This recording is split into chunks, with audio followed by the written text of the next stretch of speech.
Have you ever wondered what sequence of events led the world into its second Great War?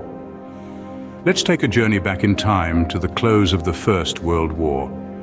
The Treaty of Versailles, signed in June of 1919, was meant to ensure peace after the carnage of the Great War. However, it inadvertently sowed the seeds of another conflict, far more devastating than the first. Many nations felt the treaty was unjust, but for Germany it was particularly bitter medicine to swallow.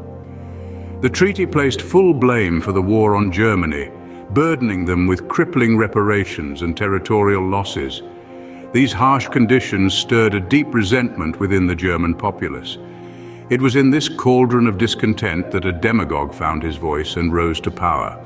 Adolf Hitler and his National Socialist German Workers' Party, more commonly known as the Nazi Party, capitalized on this national resentment. Hitler promised to restore Germany's pride and power, and the people, desperate for change, rallied behind him. By the mid-30s, Hitler had consolidated his power and began to act on his ambitions. Ignoring the Treaty of Versailles, he started rebuilding Germany's military might and annexed Austria and the Sudetenland region of Czechoslovakia.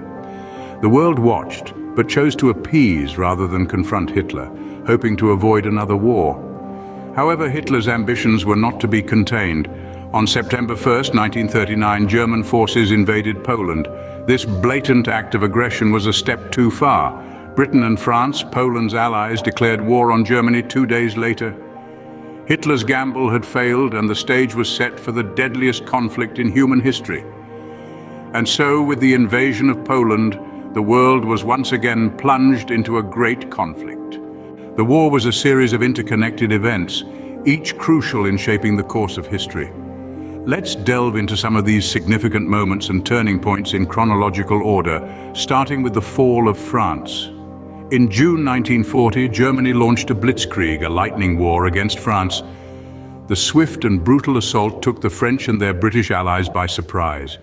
Within 6 weeks, France had fallen, leaving Britain alone to resist the German onslaught. This marked a significant victory for Hitler and a devastating blow to the Allies. Then came the Battle of Britain. In the summer and fall of 1940, the Royal Air Force valiantly defended the United Kingdom against the German Luftwaffe. The British victory marked the first major defeat for Hitler, shifting the momentum of the war. It was a testament to the resilience of the British people, proving that Hitler's war machine was not invincible. Next, we turn our attention to the East. In June 1941, Hitler broke the non-aggression pact he had signed with the Soviet Union 2 years earlier. He launched Operation Barbarossa, a massive invasion involving 3 million German soldiers.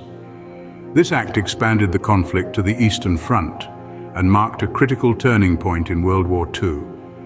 The brutal Eastern Front would become a graveyard for millions of soldiers, bleeding the German war machine dry. Across the Pacific, another pivotal event was unfolding. On December 7, 1941, Japanese forces launched a surprise attack on the US naval base at Pearl Harbor. This act of aggression catapulted the United States into the war. The entry of the US, with its vast resources and industrial power, marked a significant shift in the balance of power. The days following Pearl Harbor saw the United States and other nations, including China, Australia, and several countries in Western Europe, declare war on Japan. In response, Germany and Italy, Japan's Axis allies, declared war on the United States. The conflict had truly become a world war. Each of these events played a crucial role in shaping the course of World War II. The fall of France demonstrated the devastating effectiveness of the German blitzkrieg. The Battle of Britain proved that the Allies could stand against the German onslaught. The invasion of the Soviet Union expanded the war to the Eastern Front, stretching German resources thin. And finally, the attack on Pearl Harbor and the subsequent entry of the United States into the war brought new strength to the Allies. These events, among others, set the stage for a global conflict of unprecedented scale. The tide of war can turn swiftly and decisively. As the world was about to discover, the end of the Second World War was no exception. The critical turning points of Stalingrad and Midway had already begun to shift the balance.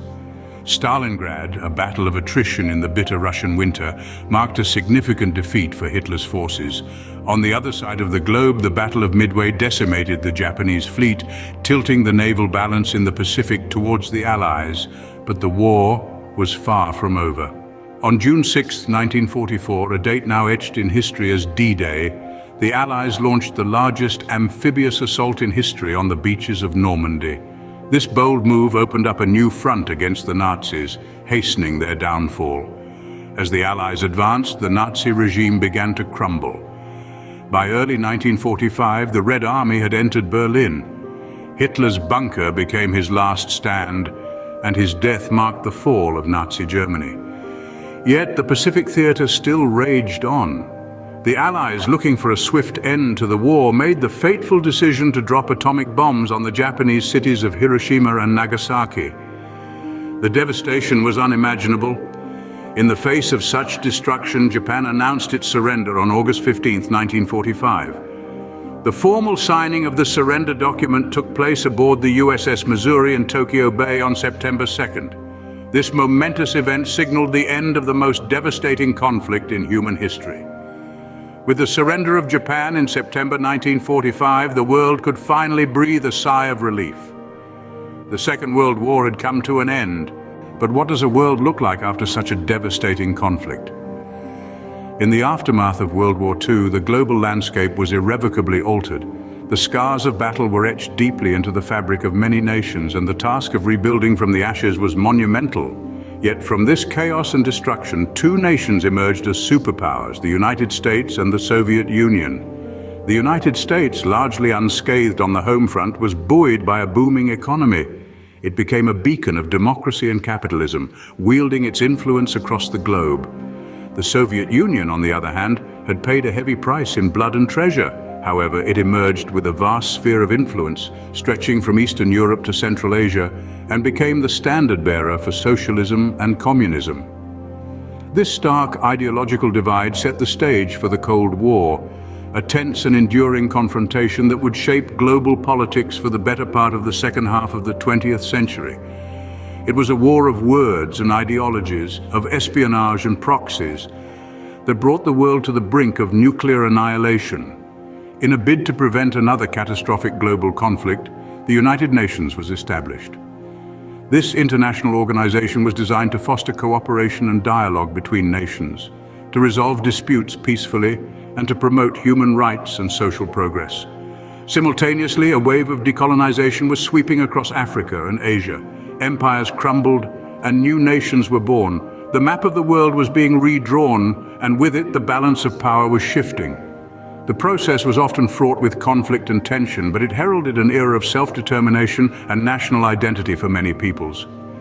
World War II, a conflict that reshaped our world and still echoes in our present, serves as a stark reminder of the cost of war and the price of peace.